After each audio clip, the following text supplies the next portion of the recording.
Hey guys, Rath here again with another Rath's Learning Curve edition here. How to become a winning and successful daily or weekly college fantasy football player. Tip number 2 is know the depth charts. And as we stated in the earlier video, tip number 1. Tip number 2 is kind of a follow-up on that, and that what you want to do is you want to start building your own depth charts. Now, there are sources you can use out there. RLads is a good source. RotoWire is a good source. And you can start building those from those sources now. However, a lot of them are not updated. A lot of them don't have the graduating class, the transfers, and the new recruits that are coming in. So what you can do is work off of, like, for example, you can work off the RotoWire depth chart or the RLads depth charts, and then you can start plugging those into Excel. Now, it is a little bit painstaking. It's going to take time. However, as you're doing this in Excel, you are learning all the different players that you need to know. And typically what I'm looking at is quarterback, running back, wide receiver, and tight end. Those are the, and I'm not as worried about tight end, but, we do have to throw it in there.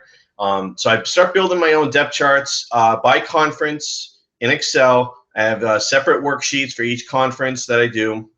I do all 125, 128 teams. And basically what I do then is I go through the Phil Steele book, and I go through RotoWire, I go through RLads, and I start building a depth charts. I go through the Phil Steele book, and I start building the depth charts also through there. And that way there I have a good understanding of who to look for coming into the season. Typically what I'll do with the depth charts as well is kind of create my own team pages. I'll put the pertinent statistics in there, like team rushing from last year, what they did per game, team passing, team receiving, things along that line, how many touchdowns did they score, etc. It's all on a per game basis.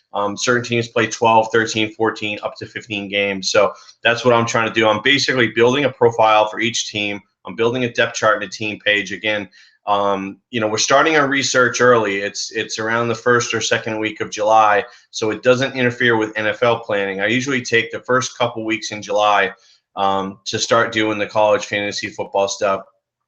Once I get the Phil Steele book, once I get some other resources in place, start building these depth charts, and then also we can start working on our rankings. But the key here is becoming familiar with all of the skill position players. Which teams are the strongest running teams? Is there any changes in head coaching, any changes in system? Who's coming in on those strong offenses for quarterbacks, things like that? Who's the new Baylor quarterback? Who's the new Oregon quarterback? Who's the new running back for Wisconsin? Those are some things and questions that you need to answer and that you need to know, because those are going to be the household names that you're going to want to be playing every single week in college fantasy football. This is tip number 2 that we have in our series of how to become a winning and successful college fantasy football player. Hope you enjoy the video. Stay tuned for more videos in this series as we continue on to make you a successful DFS college football player. Thanks a lot, guys.